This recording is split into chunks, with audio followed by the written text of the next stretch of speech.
In this programme, we look at how Arsenal Football Club helped develop literacy skills in a North London classroom. And at the Matthew Arnold School in Surrey, we explore how a mentoring scheme and preferred learning style assessments are challenging the gender gap difference at GCSE results.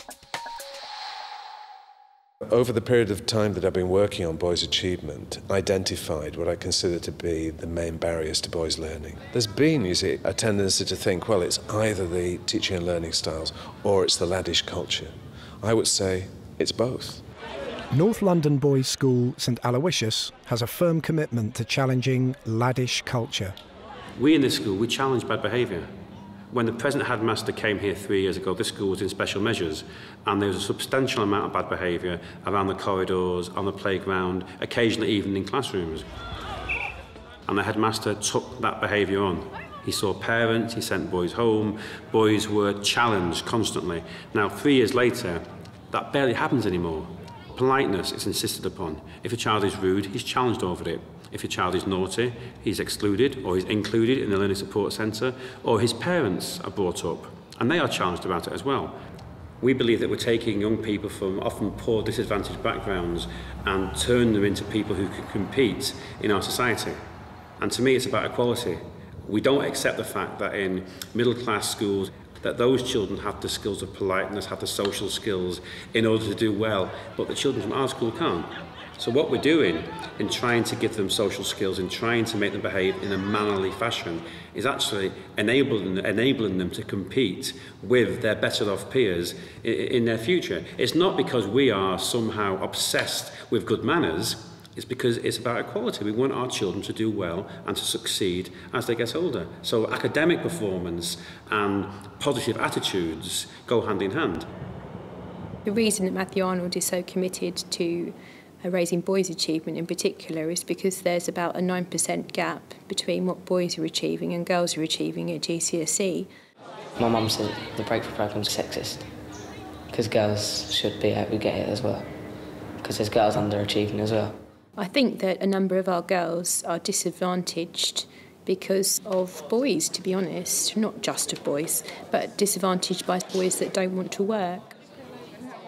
I believe that if we're actually looking at the way in which boys behave, their attitude, we're going to have an impact on their performance. But more significantly, perhaps, for many, is that we're also going to have an impact on girls too, because it tends to be, in many classrooms, shall we say, not all, the boys that are demanding most of the teachers' attention, taking up a lot of their time, and behaving in ways that are detrimental to their own learning, but not only to their own learning, but also to the learning of others. Of course, girls can distract boys as well, says Tom, a pupil on the Breakthrough programme. And there's this girl at the weekend. And then, I don't do this. I've completely gone nuts about her already. And I've met her once. This is going to sound so cliched, but she's too cool for me. She actually is. I'm way in over my head. Somewhere up there, probably. Out of my league completely. I think it's difficult as a teacher, aside from me at the moment, to sometimes see the boys behind the boys. I'd like every single member of staff in this school to see every boy as an individual. As part of discovering the individual, Matthew Arnold are developing a mentoring scheme for the cohort of boys involved with their Raising Achievement programme. This process involves undertaking a multiple intelligence profile to assess their preferred learning styles. You tell me something about you, because normally I see you in the science setting in the classroom. So just tell me a little bit about you, yourself and your interests. Where do I start? My main interest What is sparks you in life? What brings you to life? The band, yes. Band, music, mostly my music. Music and art. If you wanted to use multiple intelligences for mentoring, then there's a couple of ways that it can be very valuable. The first is that a multiple intelligence profile established early on actually accelerates your knowledge of somebody. The second way is that it's a map for progress. Boys can be thought of as having slightly different brain wiring to girls. Boys at secondary school are generally doers and talkers, and girls at secondary school are generally sitters and writers and listeners. I like English, but I'm not very good at it. That's why I don't like it. I don't really like essays. They write 2 or 3 lines and they say write an essay on that. I just can't work it out. One of the things about multiple intelligences theory is that it defines what you're good at. Now, the education system is largely geared to you express what you know through the linguistic intelligence, either by writing it or speaking it. But the theory of multiple intelligences would imply that there are alternate and equally valuable ways of showing what you know. Which subject do you struggle with the most? English. English. And what kind of reasons do you think that might be? Because you need to kind of think about ideas to develop. Can't write essays. Okay. And they give you like 3 lines of work and I can't do it. I just can't. As part of assessing appropriate learning styles, the mentoring sessions are used to discuss a boy's personal barriers to higher achievement and how they might be overcome. For Nathan, his ICT teacher Simon Whittington suggests using mind mapping to help him write his essays. Do you know that? Oh, no, I didn't know that. You know when you do your export to HTML? All right, yeah. You can export to Word. Oh, that's good. The multiple intelligence profiles appear to suggest that many boys showing low attainment levels in the core subjects often demonstrate a high kinesthetic intelligence. Bodily kinesthetic intelligence is to do with your ability to control things with your body and also to control your body itself. If you're going to use that for learning, then you'll want things to handle and touch, and you'll want the opportunity to move your body. Quite often, that's something that's denied to us when we're in lessons. This preference for practical rather than theoretical work often makes PE a firm favourite. Science, though, could also be more physically engaging, suggests Scott, who shows a high bodily kinesthetic intelligence in his MI questionnaire. You know, it is made in PE as far as you're concerned. The connections are there, yeah. Okay. Anything else? In science, I like doing experiments, but we don't do that many. Right. But that's the main thing that I like in science. Yeah. Is there anything in your maths lessons you enjoy? I don't enjoy it. You can be honest. Right. It's not much practical, is it? It's just thinking, using your brain. Yeah, that's right. Meanwhile, Simon demonstrates some mind map software to Nathan, hoping that its visual form will help him structure his essays and develop his linguistic intelligence. Okay, so there it is in Word for you, ready to start working. It's got your mind map there for you. Yeah. And Teams is your first branch with all your sub-branch headings here. Yeah. So then all you simply do is space down.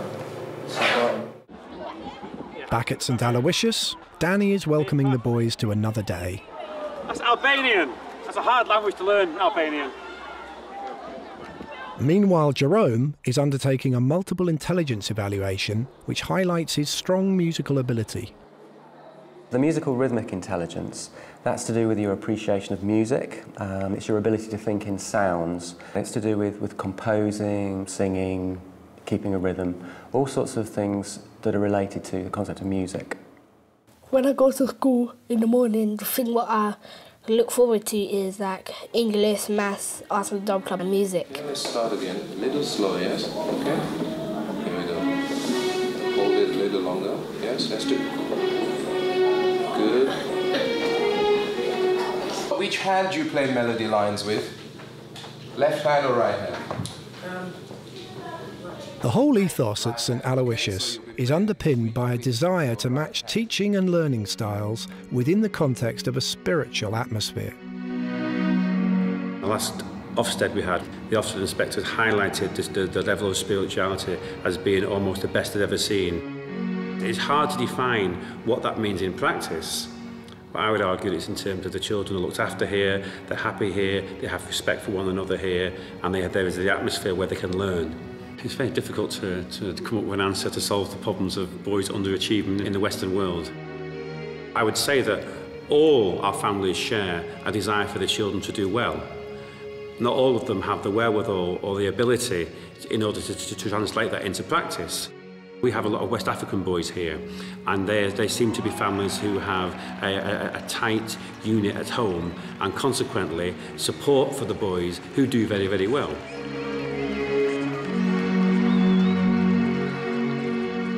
I've, over the period of time that I've been working on boys' achievement, identified what I consider to be the main barriers to boys' learning, around about 30 of them.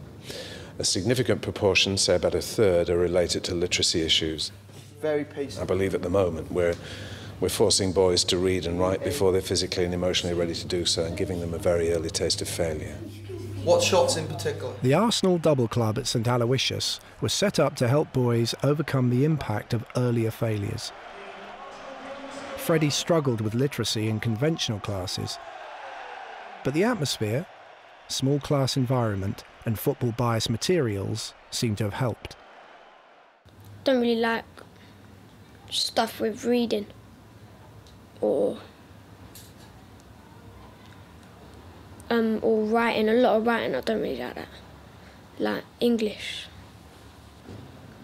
Double clubs made me better at reader though. Nah, I'm better. All the work involves football, then you concentrate more, because after there's like class ratings, and if you get lower than a 6, yeah, and then you don't do football, so everybody tries their hardest. I think the football is the main thing. I think that's why he loves the double club. But he really does well there, you know, because he's learned a lot. And he couldn't read at all only 3 years ago, 2 years ago. He used to have 1-to-1, didn't he? Was it 2-to-1, something, tuition? But now, he reads the paper like I do. I mean, the whole purpose of the double club is for boys in years 7 and 8. And what we do is we follow a Key Stage 3 curriculum in both English and maths. The difference being is that we use football as our learning tool. What exactly is an adjective? Hands up. You should all have your hands in the air. Yeah, good. It's a describing word or a descriptive word. I've had conversation with teachers from other schools about the Arsenal Double Club, and they often say to me, well, why is it that football can impact so much on the boys' learning, and do you think it's a good idea that they should be missing some other curriculum time in order to go to the double club and then have this football session? And what I always say to them is that it's all about being on a level with the boys. The boys enjoy football, therefore that is something that needs to be tapped into. If you stick an Arsenal programme in front of a boy, they will read it. A lot of boys are thinking, actually, reading is something for girls, really, particularly fiction. And they think it's this kind of mystery that girls and women have that they're not part of. And it makes them feel quite stupid, so a lot tend to shy away from it. The fact that a lot of boys have just been read to by mum at home, that doesn't help either. And the fact that, you know, if they've seen older males reading, they've just seen reading in a newspaper, an instruction manual, it's no wonder they're completely hooked on flicking through the Guinness Book of Records when they get to the library. I mean, I banned the Guinness Book of Records in my library because I was sick to death of seeing that. We need to develop boys as reflective learners, and for that purpose, they need to be reading fiction. And for that purpose, we need to be building in more and more reflection time into our lessons with them. The plenary is absolutely vital for boys. He always liked to listen to books. When Harry Potter came out, I read him a chapter each night, and he was very interested in that, but not to read it himself. Generally, I've found boys will engage more with visual material. So, for example, they're more likely to engage with a graphic novel version of Twelfth Night rather than the actual play script. Like when Dennis Bergkamp left Arsenal, we done a paper about Dennis Bergkamp's career. Before, we done something about when Italy won the World Cup, like the front of the newspaper. You have to write the sun in bubble writing, then you have to write a big heading in bubble writing, and then you have to colour it in, then you have to write like big page full of writing, and it's got two little pictures, where you, like 2 little squares, and you could put pictures in of like when Italy won the World Cup. If you talk to Freddie, Freddie knows everything about Arsenal. He knows everything. Nope. Freddie. Probably the one thing that he needed to improve on was his confidence, you know, his self-esteem. Very quiet initially in year 7, but over the year I've seen his confidence grow. Boys' lack of confidence in literacy is perhaps most evident in many boys' struggle with essay writing and coursework. I think the issue with writing large chunks of work for boys comes down to the boys' fear to fail. Writing a large chunk of writing takes a long time to do, and And if you're not confident that it's not going to be worth it in the end, then why bother? If you're not certain that your first line starts right, then why bother writing the second? And so I think writing in itself is accumulation of boys' worries about failing, because each sentence leads to another one. And why bother spending that much time doing something if it's not going to be successful? I believe that we are doing too much writing in schools. We do a lot of writing because we feel accountable. We sometimes use writing as control. You know, I admit it myself in the past. Some schools even use writing as punishment, you know, even today. So to imagine that we do all of this stuff and then we try and engage boys in writing, there's no wonder they're not actually engaging with it. An awful lot of boys think that a lot of the writing they're asked to do is fairly irrelevant and meaningless, and, you know, I, for one, am behind them, you know. If you're copying something from a board and from a book, you can just see that boy. Why should I copy that down, you know? I know what it is. The kinds of things they throw up, you know, teachers will recognise this. You ask them to write, OK, what's the first thing they say? Can I go to the toilet? You know, have you got a pen? How much do we have to write? You know, do we have to write on both sides? Do we have to copy out the question? Do we have to copy it out in neat? You know, all of that stuff. All of the barriers they're throwing up themselves to the writing. There's a history going way, way back in terms of that. Tom's trying to organise himself more efficiently by developing a study plan for his outstanding coursework and forthcoming exams. Trying to work out the study plan. Thought I'd start off by writing down all my subjects, what I've got to do and when I've got to do it by, so I can see if I can transfer that into a timetable. Have you read that book? Have you read what all the things to research are? They're nothing to do with my final product.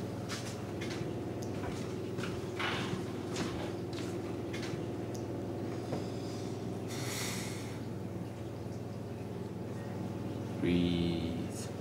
There's a questionnaire, which is not research. Of course it's. What do you think it is if it isn't research?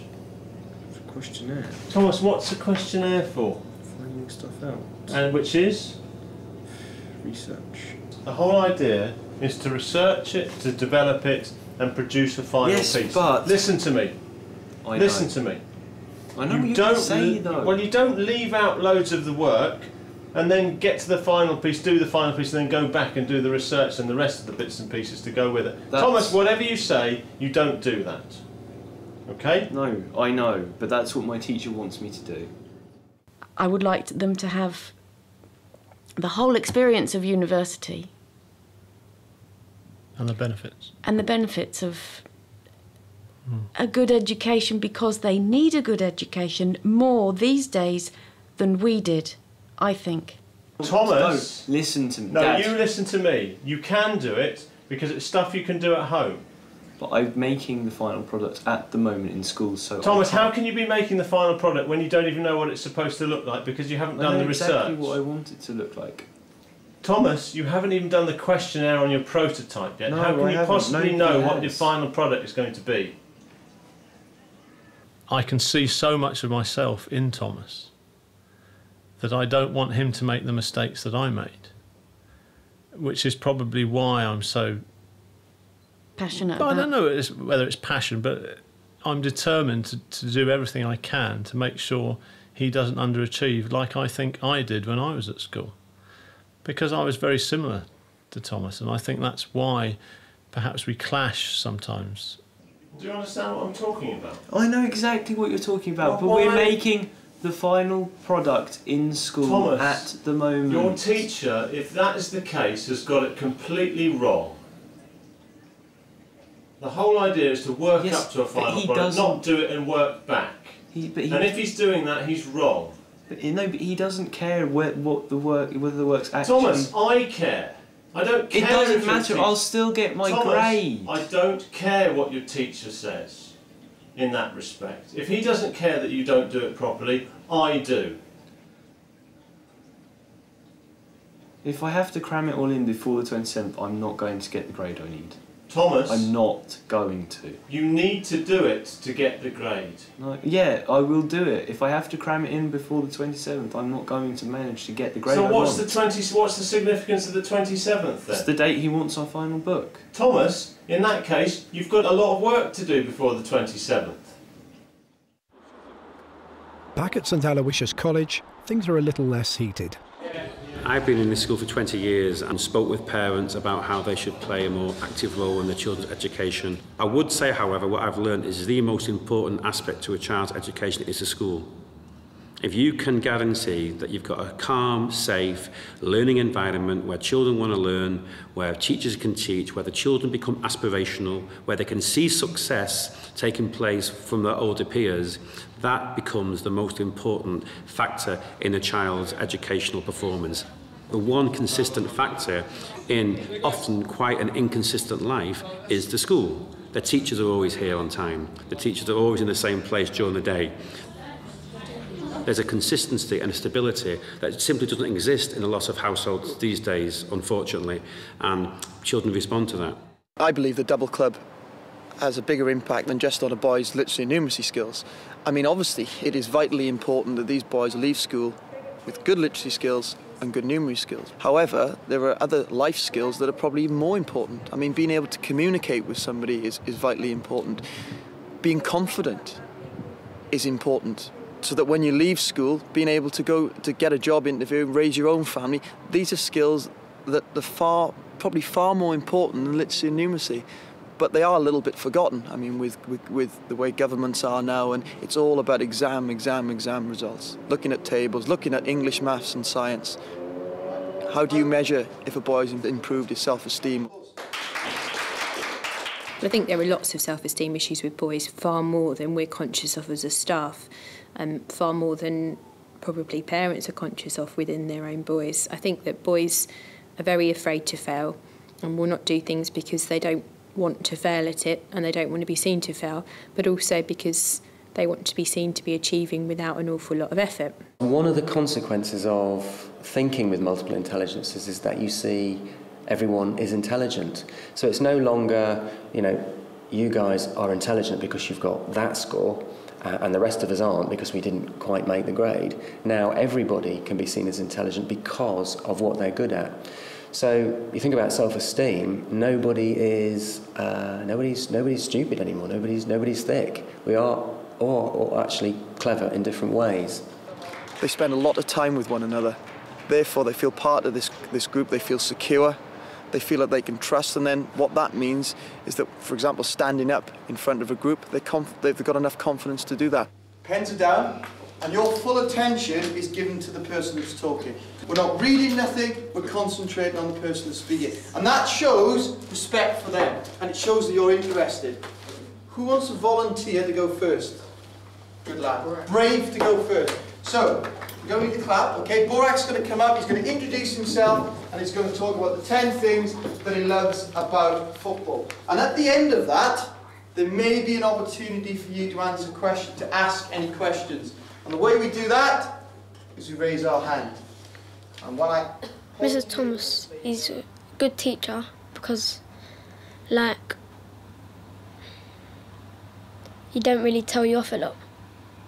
And he's not really strict. And the other good thing is if you're good, then he'll waste some of his spare time to take to a match. So that's why I like him. What is happening? Even better than that. It is Arsenal v Tottenham, biggest game of the season. Yeah? North London derby. I will be getting some tickets for that. Just listen. Think about it. The first ever North London derby at the Emirates, yeah? This afternoon I'm going to an Arsenal match in the new Emirates Stadium. It's going to be a brilliant game and I think Arsenal are going to win. As part of the double club, boys are strategically selected for Arsenal match tickets. These motivational rewards also help teachers connect with the boys as individuals. Well, some of the teachers really don't know the difference between one class and the next one student, and the next we're just a bunch of kids sitting in a room.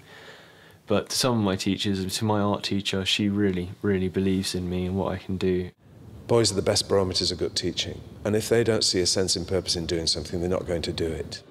If the teacher looks bored and if they get too frustrated about not much, just rolls it off like, yeah, I do this every single day and I don't want to tell another group of students the same thing, and doesn't, although, yeah, I can appreciate that that is probably true, but we need to be interested in it, and if she's not, then we can't really be. I think inspired teachers inspire children. Thomas's science teacher was a perfect example of that. He taught them what he had to teach them, and he taught them more besides. And he was very interested in what he taught. That obviously came across in his teaching. And there are other teachers like that in the school. I need to assess your performance though.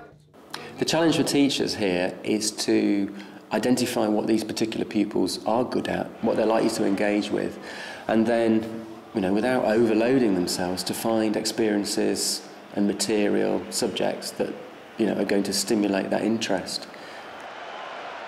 You can see that it's so easy for boys to go off the rails and to be perceived negatively in society as well for who they are.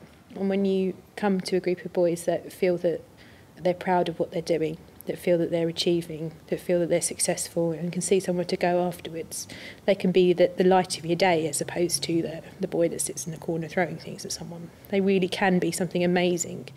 My study plan is working. I've achieved something. Maybe. Feels like I have. Feels like I've got some work done. What do you think of the new hairdo?